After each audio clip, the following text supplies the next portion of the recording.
Hello friends, transfer hustle के एक और एपिसोड में आप सभी का स्वागत है। मेरा नाम है जीत और आज मेरे साथ है रोहित, इंद्रशीष और अर्नब।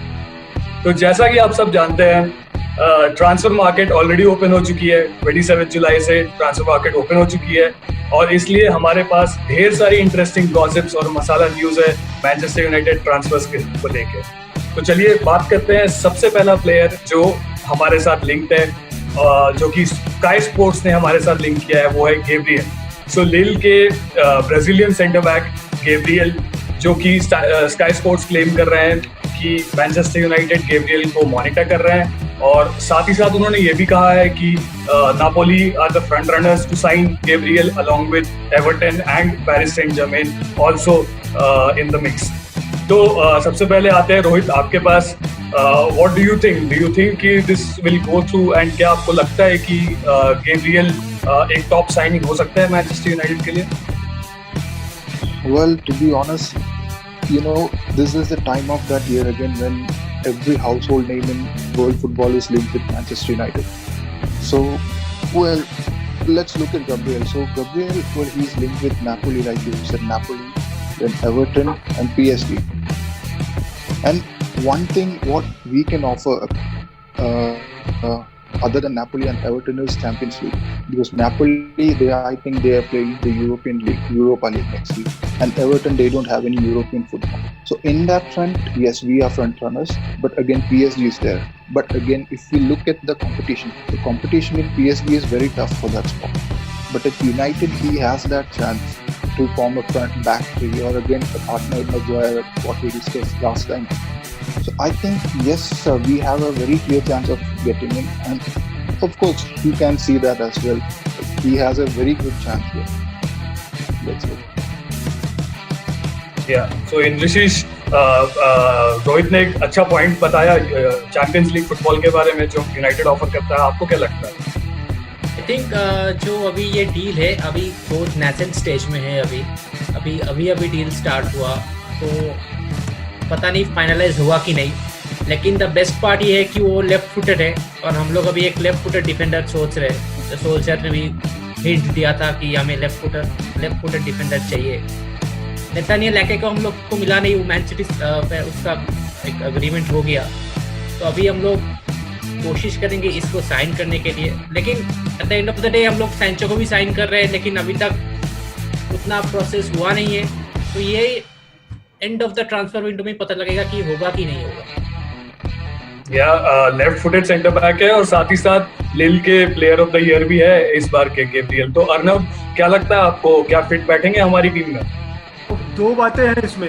तो गैब्रियल कैसे प्लेयर हैं, तो उस हिसाब से मुझे लगता है कि फिर से वही टिपिकल यूथ है। तो 19-20 साल का एक लड़का है, and you are looking at him. लेकिन द क्वेश्चन स्टिल रिमेन्स कि मतलब इस तरह से अगर मैंने उनको जितना भी वॉच किया तो ऑब्वियसली देयर इज कि बहुत टैलेंट है और फिजिकल एबिलिटी। आई थिंक बहुत ही ब्रिलियंट परफॉर्मेंस दिया था पिछले साल उन्होंने चेल्सी के अगेंस्ट में, ऑल्दो हार गए थे ओवर टू नेक्स्ट यूरोपा में, बट परफॉर्मेंस स्ट्रॉन्ग था। बट बहुत ज़्यादा सिमिलैरिटी लग रही है, मतलब I will keep my fingers crossed, लेकिन बहुत सिमिलैरिटी एरिक बाई से उनकी गेम में। मुझे लगता है बहुत एक उनके टाइप के ही प्लेयर है वो। तो ऐसा नहीं है कि एरिक बाई अच्छे नहीं है, लैक ऑफ कॉन्फिडेंस दिखता है, बट मतलब प्रॉब्ली और ज़्यादा डेप्थ में सोल्जर की टीम ने स्टडी किया हो। तो देखिए वही है कि कुछ ट्रांसफर्स होते हैं जो इतने ऑब्वियस होते हैं, जैसे सांचो या आप जैसे इन्होंने प्रॉब्ली फेरन टोरेस को भी कर दिया। ये ऑब्वियसली टैलेंटेड प्लेयर है, तो इसमें कोई बहुत बड़ा स्काउटिंग नेटवर्क नहीं है आपको, क्योंकि ये टॉप क्लब में खेल रहे हैं, टॉप प्लेयर्स हैं। तो मतलब लेकिन ऐसे एक प्लेयर जब आता है और एक अच्छे पे आपको अवेलेबल हो जाता है कोविड मार्केट में, तो बड़ा इंटरेस्टिंग हो जाता है सबके लिए। तो एक ट्रांसफर है अभी, मुझे लगता है कि जो इन काफ़ी सारी चीज़ों को बहुत इंटरेस्टिंग बना रहा है। उस ट्रांसफर को बड़ा हमने ज़्यादा गौर नहीं किया, वो है विक्टर ओसिमेन का ट्रांसफर, क्योंकि उस पर 50 मिलियन यूरो स्पेंड किया है नापोली ने। और अभी इस मार्केट में 50 मिलियन फर्क, जब यूनाइटेड कह रही कि 50 मिलियन ज़्यादा नहीं खर्च करना चाहती, तो नापोली के लिए 50 मिलियन कितना बड़ा अमाउंट होगा हम सोच सकते हैं। और अब पॉइंट ये है कि अगर उन्होंने, वो भी लील से आए हैं, तो लील के पास पैसे तो है, they won't sell just for the sake of selling, तो has to be a big deal for him. तो I don't know how much it makes sense for him to go to Napoli. You know, बड़ा deal, पैसे कुछ खास मिलने नहीं वाले, तो Lille would rather hold on. At the same point of time मुझे लगता है कि विक्टर ओसिमेन का जो ट्रांसफर है 50 मिलियन अगर उन्होंने स्पेंड किया है, तो 50 मिलियन नापोली को रिकूप करना है. अब ये रिकूप अगर ये कह रहा है कि वो there are only two players that they can look to sell, either Dries Mertens जो जनवरी में श्योरली चेल्सी जा रहे थे and it did not work out, but I do not see any suitors for him in today's market. अगर है तो maybe there are, or either him or the other guy has to be Koulibaly. So that means that Koulibaly might move. So if Koulibaly moves and like Indrashis just said कि आके को sign कर लिया है city ने, तो who else for Koulibaly? I can see only one place for Koulibaly to come now, and that's Manchester United. तो अगर Manchester United इसी तरह का कुछ स्ट्रक्चर करके उल्टा Koulibaly पे जाता है, तो ये गैब्रियल डील मुझे लगता है एक सीरियस एंगल दे सकता है हमें, तो एक स्ट्रेंथ दे सकता है मार्केट में Koulibaly के लिए. तो अगर वो वर्कआउट होता है तो then this makes sense. Otherwise I think ये वही है कि मतलब if एक प्रॉपर गैम्बल है गैब्रियल का डील, या तो वो सुपर हिट हो जाएंगे और 20-22 मिलियन में एक ब्रिलियंट ट्रांसफर कराएंगे फ्यूचर ईयर्स में, या तो फिर ये बहुत बड़ा एक फ्लॉप होगा, एक और रोहो, जोन्स और स्मॉलिंग टाइप का केस हो जाएगा स्क्वाड में, जिसको आप बेच भी नहीं सकते आगे. तो मतलब इट्स बहुत, I will rather watch the Koulibaly transfer. मुझे अब देखना है कि नापोली का अगला स्टेप क्या होगा, but the guy is very interested in closing it in a couple of days. I am talking about Gabriel. तो अगर वो इसको में अगर ये ट्रांसफर सही में एस्केलेट करता, तो मे बी हम हमारे अगले एपिसोड तक इसको एक फाइनल शेप लेकर देख पाएंगे. Let's see how it works out. चलिए, होपफुली ऐसा होता है. ऑल्दो लील के किसी सीनियर पर्सन ने ये स्टेटमेंट की है कि they are ready to let Gabriel go, and it's up to Gabriel कि वो कौन सा क्लब चूज करते हैं, एंड उन्हें 1 हफ्ते 10 दिन में ही वो डिसीजन लेना होगा. और ऑल्दो जो आपने बात की यंगस्टर्स की, तो एक और यंग सेंटर बैक जो हमारे यूनाइटेड के साथ काफी फ्रीक्वेंटली लिंक्ड है, फ्रेंच है, वो भी बेनोए बैटियाशिल. तो वो भी एक उस यंग सेंटर बैक्स के कैटेगरी में आते हैं. बट जैसा कि आपने कहा कि हो सकता है Koulibaly ही हमारा मेन टारगेट हो, और ये डील्स में भी हमारे लिए उस डायरेक्शन में वर्कआउट हो जाए. Rather than spend the money on एक और centre back and a 19-year-old or a 20-year-old, it makes sense अगर हम कोई एक्सपीरियंस सेंटर बैक को ला रहे हैं जो straight away team who walks into the team basically. नहीं तो ये 19-20 साल के सेंटर बैक की मुझे नहीं लगता हमें जरूरत है, स्पेशली जब हम ये कह महंगी और टूअन जेवियर हमें भरोसा है. तो we have the young guys. I mean पता नहीं, but left foot is something that I think everybody, ये वो एक्स फैक्टर है left foot centre back. Already we have 7 centre backs. ये भी सोल्जर की लाइन थी. But see, no, that's true. We have 7 centre backs, but the problem is how many of these 7 centre backs can play in the Champions League? How many of these 7 centre backs are capable to play in the Champions League? Backup team तो बात की बात है. अभी तो ऐसा लगता है कि ओले अपने प्लेयर्स ऑन द बेंच को भी ट्रस्ट नहीं करते हैं. तो एनीवेज, चलिए आगे बढ़ते हैं और बात करते हैं hottest transfer saga of the year की, जेडन सैंचो के बारे में बात करते हैं. ऑफ लेट ऐसे बहुत सारी रिपोर्ट्स आई है, स्पेशली इंडिपेंडेंट ने क्लेम किया है कि Dortmund are ready to agree with an initial fee of 60 million pounds and with add-ons जो कि टोटल अमाउंट को ओवर 100 मिलियन पाउंड्स लेके जाएंगे. तो ऑब्वियसली और साथ ही साथ ये भी क्लेम कर रहे हैं इंडिपेंडेंट की Dortmund are looking to seal this deal very soon, because वो चाहते हैं कि अगस्त 10 के अराउंड जब वो वापस से ट्रेनिंग पे आते हैं तो they have their new team intact. तो इंद्रशीष, क्या लगता है आपको कि क्या ये डील होगी, और अगर नहीं होती है तो कौन आपके हिसाब से ऑल्टरनेटिव ऑप्शंस होने चाहिए? ये एक नेवर एंडिंग डील है. तो शुरू में इनिशियली यूनाइटेड शुरू में किया था ट्रांसफर विंडो के पहले कि उन्होंने अराउंड 50 to 60 मिलियन रखा था सैंचो के लिए. जब शुरू में वो लोग 100 मिलियन कोट किए थे तब उन्होंने बोला था 50 to 60 million in this market. अगर हम लोग अगर डील उसके आसपास होगा तो ही मेरे को लग रहा है कि यूनाइटेड इसके लिए जाएंगे. नहीं तो यूनाइटेड कहीं किसी और जगह में इन्वेस्ट करेंगे, कोई मिडफील्ड पोजीशन में या स्ट्राइकिंग लाइन में. और अगर सैंचो का डील ना हो, जो मेरे को लगता है हो जाएगा, अल्टीमेटली वो हो जाएगा, क्योंकि ऑलरेडी बायर्न डॉर्टमंड जो खेल रहे हैं वो ऑलरेडी सैंचो के बिना ऑलरेडी स्टार्ट कर दिया उन्होंने उसका गेम्स, जो हम लोग प्री सीजन में देखा है कि सैंचो डायरेक्टली स्टार्टिंग 11 में घुसा नहीं, उसको एज अ सब्स्टिट्यूट खिलाया गया है। तो अगर वो नहीं हुआ बाय चांस, तो हम लोग के साथ इस्माइल सर का भी लिंक हो रहा है, जिसको गैरी नेविल ने काफी प्रेस किया, जिसको इनफैक्ट सैडियो मैंने भी शुरू में बहुत प्रेस किया था, कि बोला कि he is one of the fastest right wingers in the Premier League, जो अगर उसको रॉबर्टसन भी नहीं पकड़ा सके, मतलब ओनली वो ऐसे बोला था कि ओनली अगर एंडी रॉबर्टसन अगर किसी को भी पकड़ सकता है, नहीं पकड़ सकता है, तो वो है Ismaila Sarr. So he is, I think, also a good option. Like anyone, he can come from the bench also.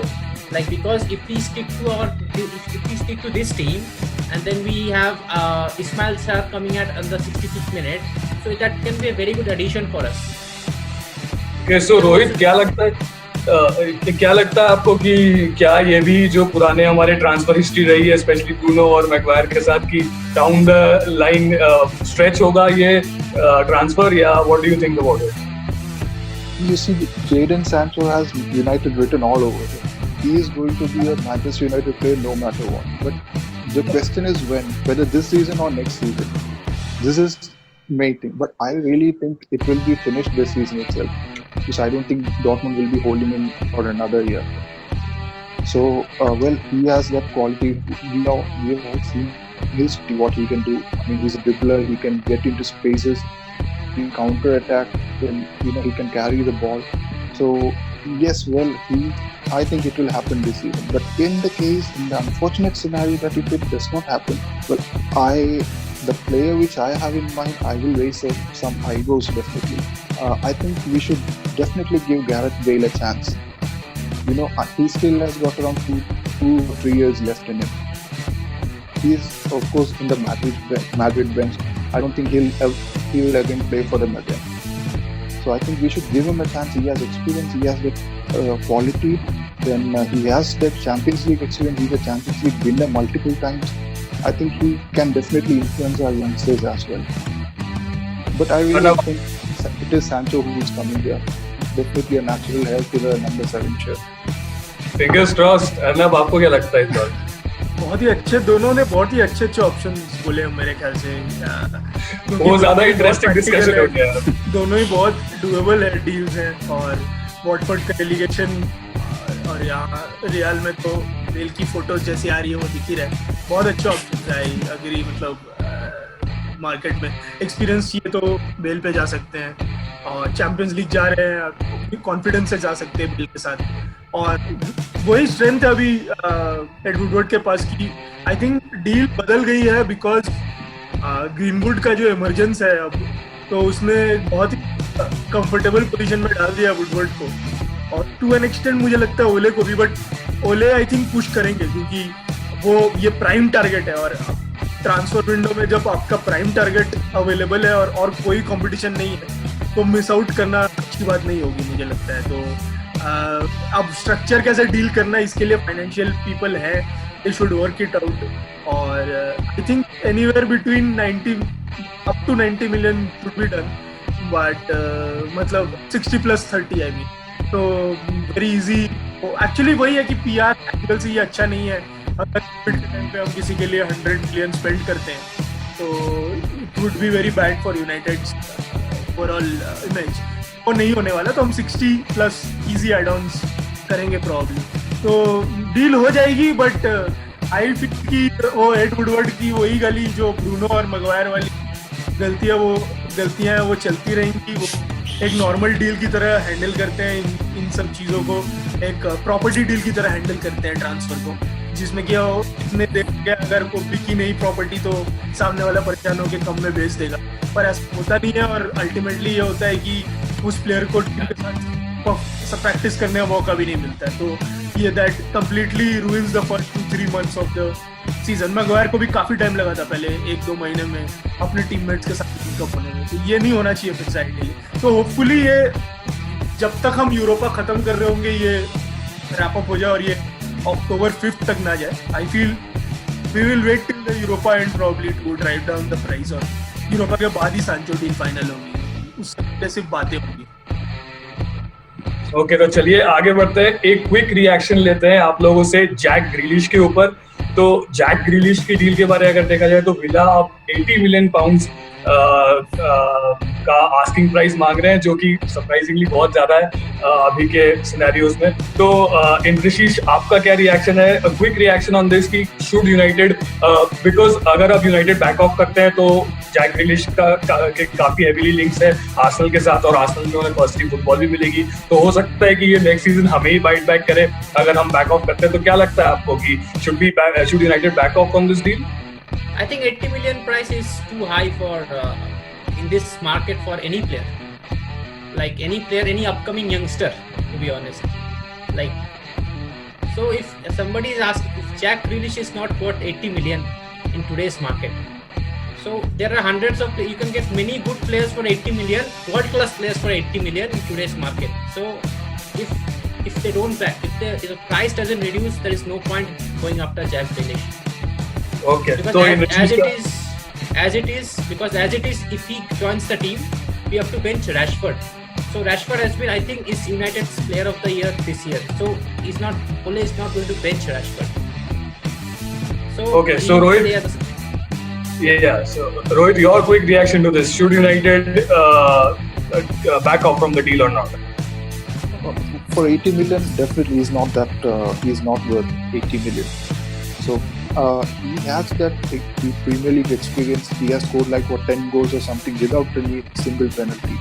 So he has quality, but for 80 million, not at all worth it. I say just go for Gareth Bale. He may come maybe for half that price. Just utilize a couple of years on him. Okay, so looks like Rohit is more in favor of Bale. Arnab, your opinion on this one? Grealish को actually. What is very interesting in this deal is कि ग्रिलिश का 80 million quote अगर आ भी रहा है तो किसी ने नेगोशिएट करने की बात भी नहीं किया है. मतलब एब्सोल्युटली डील को छोड़ने की बात हो रही है. तो किसी भी तरह का स्ट्रक्चर्ड डील ताकि फ्यूचर में पे कर सके नेगोशिएट करके उसके बाद, तो nothing of that sort is happening. Although ग्रिलिश is a United fan, तो बड़ा इंटरेस्टिंग है कि इस तरह से अचानक से एक प्राइम टारगेट को कैसे हमने बिल्कुल ही लिस्ट से बाहर निकाल दिया है. तो या तो बहुत लोग अवेलेबल हो गए इस मार्केट में, काफ़ी सारे बिड्स, तो या तो ये एक रीज़न है, या तो दूसरा रीज़न है कि probably in the last second half of the season soldier did not like much of ग्रिलिश, ये भी पॉसिबल है. तो हाँ, मुझे बहुत बुरा लगेगा, मैं फ्रैंकली बोलूँगा, अगर वो आर्सेनल के लिए खेलते तो मुझे तो बहुत बुरा लगेगा. I wouldn't like that to happen, but फिर भी मतलब अब जब मैं भी मार्केट में देखता हूँ मुझे लगता है कि अभी तक मुझे समझ नहीं है कि हमारा अल्कंटारा से अच्छे लिंक्स क्यों नहीं है. तो because that is a much better deal मेरे हिसाब से. 30-35 मिलियन का अल्कंटारा आप लेते हैं तो पॉल पॉगबा के लिए स्क्वाड में आना मुश्किल हो जाएगा मुझे लगता है. तो मतलब बहुत ही फर्स्ट टीम में आना मुश्किल हो जाएगा. तो that is a kind of a deal I think United should look at. आप देखते हैं मतलब इधर ग्रिलिश और probably Alcantara. I don't see anybody else. Probably the reason कि करनी चाहिए, एक थोड़ा नेगोशिएशन करना चाहिए with time there till October 5th. There is no point in not negotiating and absolutely leaving everything. I hope कि हम थोड़ी बात करें. I think we can just hijack Alcantara just like how we hijacked Lukaku. Probably at the last moment. Yeah, so probably the reason कि now it looks like we might be backing off from Grealish की एक तो villa ने इतना asking price high कर दिया है, and हमें पता है कि ग्रीलिश डायरेक्टली स्टार्टिंग 11 में नहीं आते हैं. तो एक स्क्वाड रोटेशन प्लेयर के लिए 80 मिलियन खर्च करना is something which probably might not be a good idea. तो एनीवेज जो व्यूअर्स हमारे ये वीडियो देख रहे हैं, हम आप सबसे भी सुनना चाहेंगे क्या लगता है आपको गैब्रियल के बारे में. क्या वो डील होगी या नहीं होगी, क्या वो यूनाइटेड के लिए सूटेबल है या नहीं. सैंचो डील के बारे आपके क्या व्यूज है, और स्पेशली जैक ग्रिलिश के ये जो सडन चेंजेस हुए हैं डील में. पहले लग रहा था कि बहुत चांसेस है कि यूनाइटेड साइन करेगी, अब कुछ और ही दिख रहा है हमें आर्सेनल के लिंक्स के साथ. तो please do let us know in the comment section कि what do you feel about these deals and these players. Thanks a lot for watching Red Devilry. Your own Manchester United show. So अगर आपको video अच्छा लगा तो please video like कीजिए और comment section में भी हमें बताइए और हमारे चैनल को सब्सक्राइब कीजिए और जाने से पहले बेल नोटिफिकेशन आइकन प्रेस करना मत भूलिएगा। Thank you for watching transfer hustle and stay tuned with us. Bye bye.